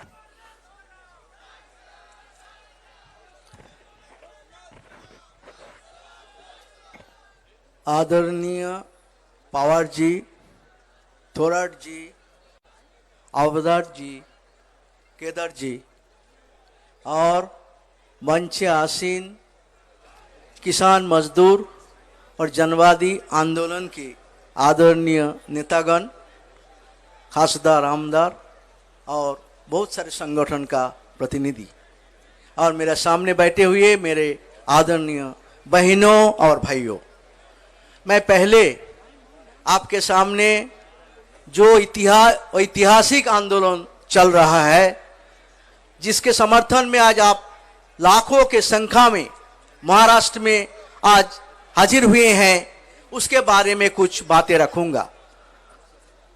बहुत सारे बात हो गया, मगर जिस तरह ये सरकार हमारे साथ बर्ताव कर रहा है, जिस तरह हमारे साथ अन्याय किया जा रहा है और 2 महीना जिस तरह हम जुल्म झेला है दिल्ली में, उसका कुछ खबर ही आपका सामने दूं. इसलिए एक तो बात पहले मैं बताऊं, ये जो आंदोलन हो रहा है किसान आंदोलन, ये ऐतिहासिक आंदोलन है. और वो ऐतिहासिक आंदोलन क्यों है? 4 कारण में ऐतिहासिक कारण. एक है, इतना बड़ा आंदोलन किसानों का आजादी का बाद पूरे हिंदुस्तान में कभी नहीं हुआ था. ये है सर्वभारतीय मजबूत किसान आंदोलन. दूसरा है, 500 संगठन इस आंदोलन से जुड़ा हुआ है और ये 500 संगठन आज 2 महीना हो गया. दूसरे आंदोलन में 2 दिन में ही मतभेद दिखाई देता है, मगर 500 आंदोलन एकताबद्ध है, एक में कोई दो राय नहीं है। इतना एकता भी हिंदुस्तान के कोई आंदोलन में दिखाई नहीं दिया है। ये दूसरा। तीसरा है जो डिटर्मिनेशन। आप एक एक किसान को पूछो, जब भाई आप जो मांग नहीं मिटे, तो बोला जब तक मांग नहीं मिटे हम नहीं जाएंगे, यहां ही मरेंगे मगर जाएंगे नहीं। इतना डिटर्मिनेशन कोई आंदोलन में कमी दिखाई देता है। और इस आंदोलन के अंदर जितना जन समर्थन है वो भी अभूतपूर्व है। सारे सेंट्रल ट्रेड यूनियन जितना है इसको समर्थन दिया है। महिलाएं, छात्र, युवा, इसके बाद खेत मजदूर, साथ साथ छोटे दुकानदार, व्यापारियां, कर्मचारियां और बुद्धिजीवियां, सारे जो सामाजिक हिस्सा है सब इस आंदोलन को समर्थन किया है। इतना बड़ा समर्थन भी कोई आंदोलन में नहीं हुआ। इसलिए 8 दिसंबर जब भारत बंद का कॉल दिया गया था, 30 करोड़ से ज्यादा लोग इसमें शामिल हुआ और इतना सफल कामयाब भारत बंद बहुत दिन हम देखा नहीं था। तो इसलिए इस आंदोलन की जो विशेषता है, ऐतिहासिक है, ताकत है, एकता है, डिटर्मिनेशन है, इस हिंदुस्तान के जनवादी आंदोलन के इतिहास में ऐसा देखा नहीं गया। और हर आंदोलन को मोदी सरकार जात और धर्म में बांटने का कोशिश करता है। यहां भी कोशिश किया था मगर किसान ने ठुकरा दिया। किसान ने बोला हम हिंदू, मुसलमान, सिख, ईसाई जो भी हो, हमारा एक परिचय है, हम किसान है। एक नया परिचय है, हम किसान है। ये नया एक परिचय जन आंदोलन के अंदर से उभार के आ रहा है। ये जनवाद को मजबूत करेगा, देश के एकता को मजबूत करेगा। इसलिए ये जो आंदोलन, इसको जो शिक्षा है, ये भी शिक्षा हमारा लिए, जनवादी आंदोलन के लिए एक बहुत ही महत्वपूर्ण है। आज साथियों, इस आंदोलन हमारे लगातार झूठ प्रचार हो रहा है। वो बोल रहे हैं हम आड़ियल है, हम आड़ियल है, किसान आड़ियल है। सोचो 7 महीना हम लड़ाई कर, 7 महीना, और एक ही मांग है, 3 कानून वापस लो। जब ये ऑर्डिनेंस हुआ था जून महीना में, तब से आंदोलन चल रहा है। उसके बाद पार्लियामेंट में जाया, तब भी हम बोला हमारा बात सुनो, सरकार सुना नहीं। पारित कर लिया, तब भी बोला पारित हो गया, इंप्लीमेंटेशन के पहले हमारा बात सुनो, सुना नहीं है। किसी लेवल पे सरकार हमारा बात नहीं सुना। लाखों हम दरखास्त भेजा, प्रधानमंत्री, राष्ट्रपति, सबको, एक भी दरखास्त का जवाब नहीं आया। हमारा रिसीट हमारा पास नहीं आया जहां मिला आपका दरखास्त। और इस तरह बात करने के लिए तैयार नहीं हुआ सरकार। 7 महीना जब आंदोलन का हम ऐलान किया, हम बोला भाई हम 2 दिन के लिए जाएंगे, 26-27, हमको रामलीला मैदान में थोड़ा जगह दो। सरकार बोला नहीं मिलेगा, जगह नहीं दिया। फिर भी किसान जब शुरू किया चलना, आप ताज्जुब बन जाएंगे, भारत के इतिहास में ऐसा बर्बरता देखा नहीं। किसान पर हमला हुआ, टीयर गैस चला, ठंडा पानी सर्दी में डाला, इसमें भी रोक नहीं पाया। नेशनल हाईवे 3 फीट गड्ढा कर दिया कि उसका गाड़ी ना जा पाए। सुना कभी? उसके बाद जब रोक नहीं पाया, सरकार हरियाणा बॉर्डर के सील कर दिया कि पंजाब का किसान देश का दुश्मन है। एक विदेश आ रहे हैं हमारे देश में, ये सीमा सील किया। आज तक आजादी के बाद सुना आप? ये है बीजेपी का फैसीवादी तरीका से जनवादी आंदोलन को खत्म करने का साजिश है। मगर जब किसी तरह रोक नहीं पाया, जब सीमाना में पहुंच गया, तब हम ऐलान किया था हम ये आंदोलन अहिंसक होगा। इतना लाखों लोग इकट्ठा है, एक पत्ता तक तोड़ा नहीं। इतना अहिंसा आंदोलन आजादी का बाद भारत में कभी नहीं हुआ। ये भी एक बड़ा विशेषता है, ये भी बड़ा विशेषता है।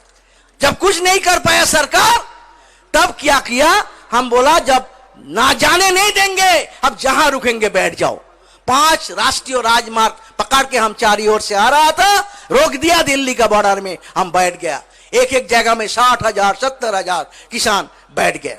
आज भी बैठा है। 0 डिग्री टेम्परेचर, 7 दिन लगातार बारिश, 150 जन हमारा कॉमरेड मर गया, वो जो आया था बीमार होके मर गया। इसके बावजूद भी सरकार का अंदर कोई मानविकता नहीं है। ये सरकार मानविक नहीं है, ये सरकार दानविक है।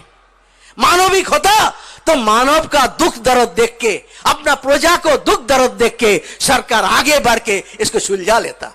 मगर 2 महीना हो गया, सरकार के पास सुनने का टाइम नहीं है। 7 महीना जो हमको टुकराया है, आज वो बोल रहा है हम अड़ियाल है। बोलिए कौन अड़ियाल है? 7 महीना बोल रहा है सुनो सुनो सुनो, हाथ जोड़ करके बोला हमको सुनो, सुनने का अवसर नहीं है। और आज सरकार बोल रहा है हम अड़ियाल है। ये है हमारा खिलाफ दुष्प्रचार। उसके बाद प्रचार शुरू हो गया बदनाम करने के लिए। क्या बोला? पंजाब का आंदोलन है। पंजाब का आंदोलन बोल के हमको ठोकराना चाहता है। पंजाब आंदोलन को सामने है, हम सैल्यूट करते हैं, सबसे ज्यादा किया है। मगर पूरा हिंदुस्तान के आंदोलन है, ये आंदोलन पूरा हिंदुस्तान का है, पंजाब उसको सामने है, यही आंदोलन का विशेषता है। आप कोई भी देश का किसान आंदोलन का इतिहास जो पढ़ा है उसको मालूम होगा, किसान आंदोलन कभी कभी एक राज्य में ज्यादा बढ़ते तो दूसरों को समर्थन करते। पूरा भारत में एक तरह का किसान आंदोलन 500 बछर साल का इतिहास में कभी नहीं हुआ। मीडिया प्रचार कर रहा है पंजाब का आंदोलन है। पंजाब का आंदोलन आज यहां जो लाखों लोग आया है ये पंजाब से आया है। 30 करोड़ लोग भारत बंद किया था, पूरा भारत, और पंजाब से जाके किया था। उसका पर्दाफाश हो गया, ये पूरा भारत का आंदोलन प्रमाण हो गया। तब देखिए फेल हो गया, शुरू हो गया दुष्प्रचार। पहले बोला हम खालिस्तानी है, खालिस्तानी है, हम किसान भारत का अन्नदाता, वो खालिस्तानी है। उसके बाद जब हम काउंटर किया जाए झूठ है, एक किसान है, अन्नदाता है, एक खालिस्तानी बोल के बदनाम मत करो मोदी, तो 3 दिन बाद पीछे हट गया। पीछे हट के बोला ये पाकिस्तानी और चाइना इसके पीछे है। मैं बोला नरेंद्र मोदी तुम अमेरिका का गुलामी कर सकता, अमेरिका का पास तुम घुटने टेक सकता, अमेरिका का पास तुम देश दुनिया बेच सकता, किसान को भी बेच नहीं सकता। किसान से ज्यादा देश प्रेमिक हिंदुस्तान में कोई नहीं हो सकता। नेता बिक सकता, एमएलए एमपी बिक सकता, बुद्धिजीवी बिक सकता, सांबादिक बिक सकता, किसान को भी बिक नहीं सकता। वो जमीन के साथ जुड़ा हुआ है, वो देश प्रेमिक है। मोदी उससे इतना छेड़ो मत। फिर पीछे हट गया, देख ले इसमें सुविधा नहीं हो रहा है। तब बोला ये टुकड़े टुकड़े गैंग कर रहा है, पॉलिटिकल पार्टी कर रहा है। हम बोला 7 महीना हम लड़ाई लड़ रहे हैं, कोई पॉलिटिकल पार्टी आया नहीं। दूर से समर्थन कर सकते, सबका हक है करने का। आंदोलन, किसान ने आंदोलन सोचा, ये आंदोलन को योजना तैयार किया, आंदोलन चला रहा है, मर रहा है किसान। ये बाहर का कोई नहीं है इसके अंदर। जब प्रमाण हुआ ये नहीं, राजनीतिक दल इसको चला नहीं रहा है, तो बोला ठीक है तो ये माओवादी है।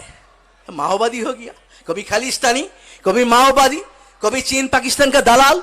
हमको लगातार बदनाम करने का कोशिश किया, मगर जनता इसको यकीन नहीं किया, उसको ठुकरा दिया। जब सब प्रचार झूठ प्रमाण हो गया तब मोदी क्या करेंगे? तो आज इसके ऊपर हमला करने का बात कर रहे हैं। हमला करता सिर्फ बिहार और महाराष्ट्र के किसान बैठ जाता तो 1 हफ्ता में लाठी मार के भगा देता, 1 हफ्ता में। मगर डर क्यों है? क्योंकि पंजाब और हरियाणा का किसान है, जिसको एक भाई खेती करता है और एक भाई बंदूक लेके पहरा देता है। खेती वाला को मारेगा तो बंदूक वाला खुश नहीं होगा, इसलिए हाथ नहीं लगा पा रहा है। ये सरकार का डर का कारण, ये डर का कारण। मगर हम बता दिया हम मरेंगे मगर जमीन नहीं छोड़ेंगे, मांग पूरा किया बिना हम आंदोलन से नहीं हटेंगे, ये बात हम ऐलान किया। और ये आंदोलन पूरा देश का किसान समर्थन कर रहा है। इसलिए साथियों ये है आंदोलन का असली परिचय। जब बदनाम करके नहीं कर पाया, अभी हम सुन रहा है हमारा खिलाफ हमला करने का कोई साजिश चल रहा है। हम देखेंगे कितना हमला करे, हम उसको मुकाबला करेंगे, मगर किसान को भी पीछे नहीं हटेंगे। ये किसान वो मोदी समझ नहीं पा रहा है, इसको ताकत में किया है। मैं एक बात बोला था मंत्री को, मंत्री जी आप गलत सोच रहा है। सब आंदोलन में नेता लोग को लाता है, सब आंदोलन में, और इस आंदोलन में किसान नेता को इकट्ठा किया है। इसलिए क्यों कोई इसके खिलाफ जा नहीं सकता। कोई नेता इसके खिलाफ जाएगा तो उसको पत्ता कट जाएगा। 500 संगठन, कोई अलग मत नहीं है, क्योंकि किसान इसके पीछे है। किसान के जो सहमति है, इसके बल पर 500 संगठन सहमत है और हम एक साथ मिलके ये लड़ाई लड़ रहे हैं। ये है ये लड़ाई की विशेषता। ये सब खबर में इसलिए दे रहा है क्योंकि बाकी भाषण तो आप सुने हैं, मगर ये हम जो रोज लड़ रहा है वहां मैदान में कुछ खबर आपको इसलिए दे रहा है, आपको पता चलेंगे कैसे ये लड़ाई चल रहा है। इसलिए ये लड़ाई और चलेगा। और चौथा बात बताऊंगा, सरकार का गद्दारी। सरकार लगातार मीटिंग हो रहा है, पहले तो मीटिंग नहीं कर रहा, जब हम सीमाना में पहुंच गया 1 दिसंबर, बोला ठीक है आओ चर्चा करेंगे। चर्चा कैसे करेंगे? हम बोला मीटिंग में हम गया, जाके देखे एजेंडा नहीं है, एजेंडा नहीं है। आज तक सुना दुनिया में सरकार मीटिंग को लाएगा एजेंडा नहीं होगा? कोई एजेंडा नहीं है। हम बोला 7 महीना हम जो बात उठाया है वो एजेंडा होना चाहिए, मगर सरकार कोई एजेंडा नहीं दिया, अपना बात हमारे ऊपर ठोकने का कोशिश कर रहा है। बोला संशोधन करो। अरे संशोधन करने से क्या होगा? कानून का पीछे जो उद्देश्य है उसको हमारा विरोध है, 2-4 शब्द से नहीं है। मैं बोला था मंत्री को, ये मंत्री जी जो गंगोत्री से गंगा आता है, गंगोत्री में जहर रहेगा तो गंगा मीठा नहीं हो सकता। एक कानून के पीछे जो उद्देश्य है अदानी अंबानी को खेती देने का, कोई 2-4 शब्द बदल के एक कानून का परिवर्तन नहीं हो सकता। ये बात किसान भी मानता है, पूरा देश भी मान रहा है। इसलिए ये किसान आंदोलन एक नया ऐतिहासिक करे। पूरा दुनिया में इतना बड़ा आंदोलन नहीं है, पूरे दुनिया में इस कुछ सालों में। इसलिए साथियों, आपका समर्थन हमारे लिए बहुत मजबूत जरूरी है। हम लड़ रहा है, मर रहा है, मैं आपको मदद, हमको जिंदा लड़ने के लिए ताकत देंगे। इसलिए आप सबको मैं लाल सलाम करता हूं। इसलिए ये लड़ाई जारी है, ये लड़ाई जारी रहेगा, ये लड़ाई चलेगा। और इस लड़ाई का और एक विशेषता है, एक तो मोदी का किसान विरोधी नीति के खिलाफ लड़ाई है हमारा, और दूसरे है इस कानून में लाभ होगा जो अदानी अंबानी तो लुटेरा, ये लुटेरा के खिलाफ आंदोलन है। आज तक हिंदुस्तान में कॉर्पोरेट के खिलाफ इतना आंदोलन कभी नहीं हुआ। हम बोला उसके पेट्रोल पंप रोको, उसको मॉल के सामने की पिकेटिंग करो, उसका दुकान। आज के अदानी आपको बासमती बेच रहा है, अदानी के फॉर्च्यून बासमती 208 रुपया में आप खरीद करते हैं और किसान से 18 रुपया लिया जाता है। 18 रुपया किसान को देके 218 रुपया 98 फॉर्च्यून बासमती आपको दे रहे हैं, एक किसान का भलाई करने के लिए। किसको ठगाने का कोशिश कर रहे हैं? किसको दलाली कर रहे हैं? मोदी। क्योंकि मोदी इस दोनों का पैसा से प्रधानमंत्री बना है, इसलिए इसको सेवा करना, वापस देने का बारी आया, इसलिए उसको बारी देने का काम कर रहा है। इसलिए इसके पीछे जो साजिश है ये समझना है और इसके खिलाफ एक एकताबद्ध आंदोलन चाहिए, मजबूत आंदोलन चाहिए। सरकार का झुकाना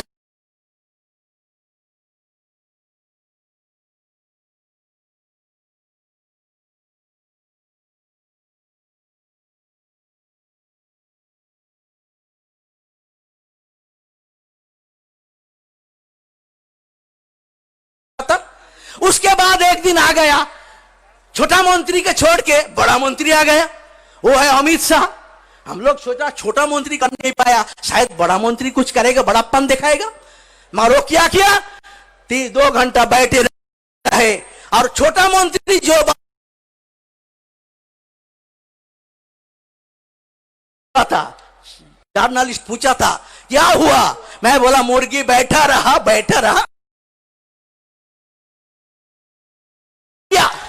कुछ कर नहीं पाया। और आखिर में हमको क्या भाई लिख के भेजेंगे, ताज्जुब बन जाएंगे। क्या लिख के भेजे मालूम है? कोई हमारा बात के आधार पर नहीं, एक पावर पॉइंट प्रेजेंटेशन हमको भेज दिया। पावर पॉइंट प्रेजेंटेशन जानते हैं आप लोग, वो भेज दिया हमको। उससे हमारा क्या फायदा है? ये है सरकार का रवैया। इसलिए इसके खिलाफ आज किसान समझ गया, हमको बैठा बैठा के थका देना चाहता है और थक के हम चले जाएं, ये उसको साजिश है। मगर मोदी याद रखो, किसान थकते नहीं, 18 घंटा काम करता है, बारिश में, बर्फ में, तकलीफ में काम करते हैं, खुद खाना नहीं मिलता, सबको खिलाता है। किसान इतना कमजोर नहीं है तो तुमको थका देंगे और वो थक के चला जाएंगे तो तुम मूर्ख स्वर्ग में आप वास करते रहते हो। किसान को इतना कमजोर मत सोचो। इसलिए इस आंदोलन आज हिंदुस्तान में सिर्फ नहीं है, पूरा दुनिया में 60-70 देश में, हिंदुस्तान के बाहर, हमारा भारत का एम्बेसी के सामने वहां जो भारतीय रहते हैं वो डेमोन्स्ट्रेशन कर रहे हैं। पूरा देश दुनिया में राष्ट्र संघ से हमको समर्थन मिला, पूरा दुनिया के किसान हमको आंदोलन को समर्थन कर रहा है। तो नरेंद्र मोदी ख्याल रखना, ये सिर्फ हम अकेला नहीं लड़ रहा है, सिर्फ भारतवासी नहीं है, पूरे दुनिया का जनवादी ताकतें और हमारा भारतवासी जो बाहर है वो इसको समर्थन कर रहा है। इसलिए ये आंदोलन हार नहीं सकता, ये आंदोलन जीतेंगे और इस लड़ाई को हम जीत के किनारा तक पहुंचाएंगे। इसलिए हमारा स्लोगन है, हम लड़ेंगे, हम जीतेंगे, इनकलाब जिंदाबाद। धन्यवाद कॉम्रेड हन्नन मुल्लाजी. तुम्ही सगळ्यांना राज्यकर्त्या भाजपचं चरित्र काय आहे दाखवून दिलं. स्वातंत्र्याच्या लढाईमध्ये ब्रिटिशांचे दलाल होते आणि आज राज्यावर आल्यानंतर अंबानी अदानीचे दलाल आहेत. याच्यानंतर माजी केंद्रीय मंत्री शरद पवारजी आपल्या समोर बोलणार आहेत. एकच फक्त वैशिष्ट्य सांगतो, बारीक बारीक गोष्टी ते टिपत असतात. इथे महिला एवढ्या मोठ्या संख्येने आहेत. त्यांनी एकच प्रश्न विचारला, महिला बोलणार नाहीत का? तर त्यांना आम्ही सांगितलं की तुम्ही यायच्या आधी सगळ्या महिला बोललेल्या आहेत. महिला धोरण पवारसाहेबांनी आणलेलं होतं, अजून ते प्रत्यक्षात भारतात आलेलं नाही. तेव्हा असे लोकांच्या बारीक बारीक प्रश्नावरती त्यांना साथ देणारे आपले लाडके नेते माननीय शरद पवार साहेब.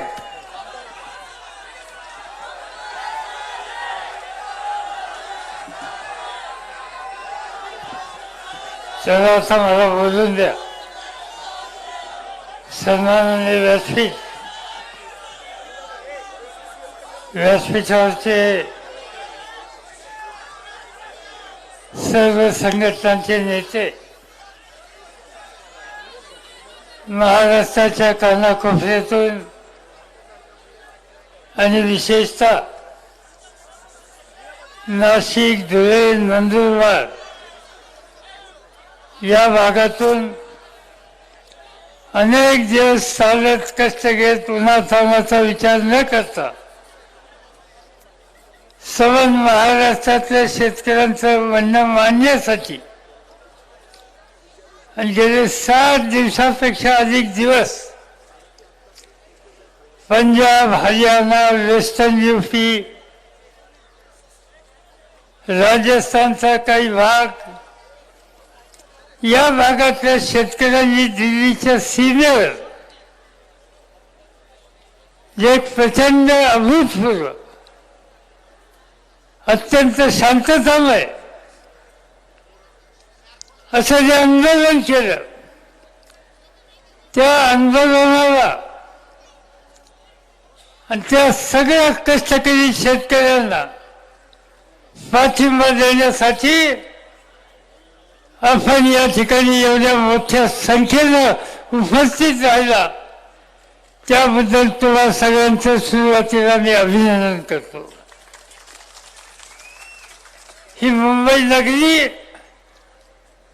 देशातली एक ऐतिहासिक नगरी आहे. स्वातंत्र्याच्या आंदोलनामध्ये आक्रमकपणाची भूमिका मुंबईने घेतली आणि देश शेवटी स्वतंत्र झाला. स्वातंत्र्याच्या नंतर 1955, 56, 57 मराठी भाषिकांचं राज्य व्हावं, त्या संयुक्त महाराष्ट्राच्या मागणीच्यासाठी हीच मुंबई नगरी आणि मुंबईतला कष्टकरी वर्ग रस्त्यावर आला आणि संयुक्त महाराष्ट्राची निर्मिती झाली. या वेळेला ही मुंबई नगरी आणि महाराष्ट्राच्या कानाकोपऱ्यात आलेले तुम्ही सगळे देशातल्या शेतकऱ्यांच्या आंदोलनामध्ये त्यांना पर्यंतची किंमत देऊन पाठिंबा देण्यासाठी आज या ठिकाणी उभा आहे. तुला सगळ्यांना मला मनापासून धन्यवाद द्यायचे. ही लढाई सोपी नाहीये आणि त्याचं महत्वाचं कारण ज्यांच्या हातामध्ये सत्ता आहे त्यांना या देशातल्या कष्टकऱ्याच्या आणि शेतकऱ्यांच्या बद्दलची कवडीची आस्था नाहीये. आपण बघतो 7 दिवस झाले उन्हातानाचा थंडी वाऱ्याचा विचार न करता तो पंजाब मधला, तो हरियाणातला, तो वेस्टर्न युपीतला शेतकरी त्या ठिकाणी बसलाय. देशाच्या प्रधानमंत्र्यांनी काही चौकशी केली त्याची, ज्याचा उल्लेख या ठिकाणी आत्ता केला. सांगितलं गेलं की हा पंजाबचा शेतकरी. अरे पंजाब म्हणजे काही पाकिस्तान आहे? पंजाबचा शेतकरी काही साधा शेतकरी? स्वातंत्र्याच्या आंदोलनामध्ये जबरदस्त किंमत देणार, जालियनवाला सारखा इतिहास घडवणारा, स्वातंत्र्याच्या नंतर चीन असो पाकिस्तान असो यांनी हल्ला केल्याच्या नंतर या देशाच्या भूमीचं रक्षण करणारा, पर्यंतची किंमत देणारा आणि सवन 115-120 कोटी लोकांचं 2 वेळचं अन्न देणारा हा बळीराजा हा माझ्या पंजाब मधला, माझ्या हरियाणातला आहे, माझ्या वेस्टर्न युपीतला आहे, अन्य देशा राज्यातला आहे आणि त्याच्याबद्दलची या प्रकारची नाकर्तपणाची भूमिका आज या ठिकाणी सरकार घेत आहे. याचा निषेध करण्याची गरज आहे. आज म्हणणं काय आमचं, कायद्याच्या संबंधीची भूमिका घेतली. इथं सांगण्यात आलं माझ्याकडे देशाच्या शेतीचं काम होतं. 2003 मध्ये कायद्याची चर्चा सुरू झाली, ज्यावेळेला आमचं कोणाचं सरकार नव्हतं. आणि नंतर हा पार्लमेंटमध्ये विषय निघाला आणि 2003 ची चर्चा चालू ठेवावी या दृष्टीनं मागणी झाली. मी स्वतः देशातल्या सगळ्या शेती मंत्री यांची बैठक बोलवली, 1दा 2दा 3दा, आणि कृषी कायद्याच्या संबंधीची चर्चा सुरू केली. आमच्या काळामध्ये ती चर्चा संपली नाही. भाजपचं राज्य आलं आणि त्या राजवटीमध्ये या कायद्याच्या अंमलबजावणीसाठी, निर्मितीसाठी त्यांनी लक्ष घातलं. चर्चा न करता कायदे आणले. मला आठवतंय संसदेमध्ये तो कायदा आणला.